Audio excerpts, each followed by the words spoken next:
It all starts with a guy whose biggest problem should have been pre-ritual nerves. Instead, Destiny looked at him and said, "How about an identity crisis with a side of family betrayal?" Elymas, the heir of the prestigious Edvin family, is finally old enough to receive his divine blessing, the ceremony that determines everyone's class for life. His father notices he's unusually tense and tells him to trust the god of the sword. Easy advice when you're not about to gamble your entire future on fantasy roulette. He remembers everything. In his previous life, he was just an ordinary gamer hopelessly addicted to a VR game called Magic World. The problem is, this world is Magic World. Every class, monster, dungeon, hidden quest, and broken build is exactly how he remembers it. Our newly enlightened protagonist can barely contain his excitement. He already knows which class he wants more than anything, Heavy Knight. Sure, it starts slow, but anyone who actually understands the game knows it eventually becomes one of the most overpowered classes ever designed. Basically the class everyone ignores until one player accidentally becomes immortal. The ritual ends. Elymas eagerly checks his status. Heavy Knight. Jackpot. Unfortunately, everyone else thinks he just lost the lottery. He rushes to tell his father, expecting congratulations. Instead, he's greeted by a face that looks like someone just burned down the family estate. That's when Elymas realizes he made one tiny mistake. He confused game knowledge with this world's common sense. Players knew Heavy Knight was amazing. People living here think it's complete garbage because its early stats are terrible. Nobody bothers investing years into unlocking its ridiculous potential. Apparently patience is rarer than legendary loot. Panicking, Elymas tries lying about his class, but his father grabs his wrist and checks his status himself. The truth appears. Heavy Knight. His father's grip tightens before he slaps Elymas hard enough to introduce his face to the floor. He even admits he's relieved the ceremony wasn't public because at least the humiliation stayed indoors. Family support really isn't included in the starter package. Before things can somehow get even worse, footsteps echo through the hall. Malice arrives. She's the daughter of the Edvin branch family, and used to play with Elymas when they were children. As they grew older, status got in the way, and the two drifted apart. She requests to receive her own blessing. The priest hesitates since today's ritual wasn't prepared for her, but Elymas' father immediately orders him to continue.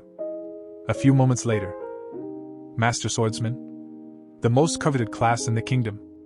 Malice smiles at Elymas with exactly the kind of grin that says she's already planning where to put his old bedroom furniture. At first Elymas expects his father to become even angrier. Instead, the man performs the fastest emotional update in anime history. He showers Malice with praise before announcing that from this day forward she will become his daughter and the new heir of the Edvin family. Just like that, Elymas loses everything. Malice doesn't waste the opportunity either. She mocks him, claiming she always knew he lacked what it took to become the family's successor. Then comes the final blow. His father officially disowns him. He declares Elymas is no longer his son and orders him to leave immediately. Even when Elymas promises he'll one day bring honor back to the family, his father cuts him off. He forbids him from ever using the Edvin name again and warns that if he does, he'll have him executed. Nothing says family values quite like threatening your own kid with capital punishment. As the noble silently sighed with his father, Elymas is left completely alone. Before leaving, Malice gives him one last smug smile. If there were achievements for stealing someone's entire life in 5 minutes, she'd have unlocked platinum. Later that day, Elymas is thrown out of the mansion carrying nothing except a small pouch of coins. As rain pours over him, he walks away from the only home he has ever known. Meanwhile, Malice quietly watches from a window, looking very satisfied with how everything turned out. The story takes our unemployed Heavy Knight to the bustling city of Rond, where adventurers gather hoping to make names for themselves. After spending some time recovering in a cheap inn, Elymas reflects on everything that's happened. He's angry. He's humiliated. But one thing never changes. His absolute faith in Heavy Knight. He starts comparing this world with the game he remembers and notices something unexpected. The classes, monsters, and combat systems are identical. The geography, history, and cities aren't. That means his knowledge is still incredibly valuable, but it isn't perfect anymore. He'll have to verify everything himself instead of blindly trusting old memories. First things first. He checks the Heavy Knight skill tree. To his relief, every skill matches the game exactly. At the beginning, he has 5 skill points with 3 possible paths. Defense Booster gives straightforward defensive stats. Beginner swordsmanship unlocks early combat techniques and is the option almost everyone chooses. Then there's Vow of the Heavy Armor. The skill everyone laughs at. Its early benefits seem underwhelming, so almost nobody commits to it long enough to discover how absurd it eventually becomes. Elymas doesn't hesitate. He invests every single point into Vow of the Heavy Armor. Immediately, he unlocks Rampart Reflection. And unlike everyone else, he already knows this skill is completely unfair. After buying basic equipment, our future walking fortress heads into the forest for his first hunt. For a brief moment, the peaceful scenery helps him forget everything his father did. Then reality remembers it's an action series. A Rana frog monster jumps straight at him. Instead of attacking back, Elymas simply raises his shield and activates Rampart Reflection. The frog crashes into it and immediately dies. Turns out dealing damage equal to your defense is pretty effective when your opponent's entire battle strategy is headbutt the shield. He calmly collects the monster's magic stone before continuing deeper into the forest. Suddenly, someone screams for help. Elymas rushes toward the sound and finds an adventurer surrounded by a swarm of Rana. The man can't believe someone actually came to rescue him. Then Elymas casually mentions this is his very first time gaining levels.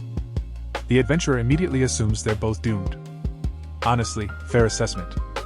But unlike everyone else, Elymas knows exactly how these monsters behave. He activates Rampart Reflection once more. The frogs rush him one after another. Each one slams into his shield. Each one instantly drops dead. The adventurer watches the entire horde wipe itself out, and completely forgets how blinking works. If you're enjoying watching frogs discover the consequences of poor life choices, this is probably a good time to leave a like. Once the battle ends, the stunned adventurer asks who his mysterious savior is. Elymas almost introduces himself with his full family name. Then he remembers. He no longer belongs to that family. And honestly, he doesn't want to. So he simply smiles and says, he's Elymas, the Heavy Knight. Elymas keeps it vague, gives nothing away. Very normal Tuesday. Level 8. Title unlocked, the immovable one. Status screen confirms everything is tracking exactly the way it did back when this was just a game to him. No bugs, no surprises. The guy basically has a strategy guide loaded into his brain, and he's speedrunning his own backstory. The adventurer finally opens up for real. Turns out his own village wouldn't even trust him as a future hero unless he could solo his way to level 3 completely alone. So he was out here fighting for his life just to prove a point to people who weren't even watching. He's genuinely grateful, thanks him properly. Elymas shrugs it off. Says the hunt doubled as good experience for him anyway, then calmly claims all the magic stones for himself. Humble, and he's taking the loot. Multitasking. Then comes the party invite. Come on, join us, you clearly want something. Going full solo as a Heavy Knight sounds miserable. He explains himself. Heavy Knight is the defense specialist, the guy who eats hits so everyone else doesn't have to. But right now, for the specific grind he's doing, a party just means splitting experience points with people who'd slow him down. Also, he doesn't have the proof or the reputation yet for anyone to actually believe what he's capable of. And there's still more groundwork before he even shows what this class can really do. The adventurer is not convinced. Basically tells him, I'm saying this because I care, this solo grind is going to wreck you eventually. Foreshadowing, but make it concerned.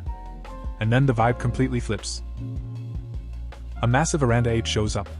Level double Elymas. Poison that seals movement, fire skills that can end a fight in one hit. Some kind of awakening IV ability that apparently makes even trained soldiers useless against it. One adventurer straight up panics, says if it breathes fire it's over instantly, blames himself for dragging it here. Someone else offers to stall it while the group runs. Elymas just goes, it's fine, leave it to me. Everyone immediately doubts him. We know you're strong, but this is not a newbie fight, this is physically not possible. He does not flinch. Pulls the 7 skill points he just earned and dumps them straight into a debuff skill to shut down the fight before it even starts. Here's the part where most people would just charge in and die. He doesn't. He starts circling the thing instead, staying just outside biting range, just outside claw range, refusing to give it a clean shot. Because he already ran the numbers in his head. 1 solid counter from those claws while its fire ability is active, and he's getting 1 shot. So the plan is simple. Do not be there when that happens. The Aranda ape does not appreciate being kite. It lunges, he steps back. It swings, he leans out of range. Every time it whiffs, it gets a little more annoyed, and annoyed monsters make mistakes. Eventually it gives up on catching him with its claws and goes ranged instead. A sickly green spell arcs out at him, poison. He lets it land. Not because he's careless, but because he's been keeping track of its mana the whole fight, and that fire-boosted claw earlier already burned through most of it. One more spell like that, and it's running on fumes. While it's busy casting, he lands the debuff. Skill acquired. Successful hits knock the target's attack power down 20% for a full minute. He lands it once, then lands it again before the first one even wears off. 40% attack reduction, stacked, on a monster twice his level. He did not muscle it, he just quietly made it weaker than him mid-fight while it was too busy trying to kill him to notice. Out of magic and out of patience, the Aranda 8 finally just charges him head-on. This is exactly what he's been waiting for. He does not dodge this one. He plants his feet, squares up, and drops into a full block instead. His title kicks in right on cue, extra defense for standing completely still, and the math he ran before the fight even started finally clears. Defense high enough, attack low enough, conditions met. Wall reflection triggers. The charge that was supposed to end him gets thrown straight back at the ape that started it, and the fight is over in that one exchange. No slow motion death scene, no dramatic roar. It just dissolves into a dull, glowing chunk of magic stone like the game always said it would. Skill points from the fight roll in, and the debuff skill zone progress bar quietly crosses a threshold, unlocking a parry skill on top of everything else. The adventurer watching this is stunned. Genuinely says he shouldn't have worried, this guy could solo just fine. Poison gets handled, quick cleanup, more thanks exchanged, a promise that if their paths cross again he'll return the favor. Next morning, Guild Hall. He walks in and registers properly. Name Elymas. Level 12. Class Heavy Knight. The receptionist clocks it immediately, so a defensive type, huh? He's feeling good about it though, officially an adventurer now. 7 rank ladder ahead of him, dungeons requiring at least rank 2 just to enter as a party, skill point caps to work around. First goal, E rank and fast. He checks the job board and it's rough out here for a heavy knight. Barely any recruitment listings want his class. So he shelves that for later and cashes in the Aranda 8 bounty instead, using it to grab a magic bag for better carrying capacity. Reports the kill, guild takes notice. Then he starts eyeing the upper rank boards, quietly asking if there's anything even he could take on yet. Talk of raid quests starts floating around, mentions of overconfident adventurers and some fairy-affiliated followers in the mix. A defective class, completely written off by his own family, and he's out here debuffing apex predators into submission with a calculator brain full of patch notes nobody else has access to. The heavy knight everyone laughed at is climbing the ranks one perfectly optimized skill point at a time, and it does not look like he's slowing down anytime soon.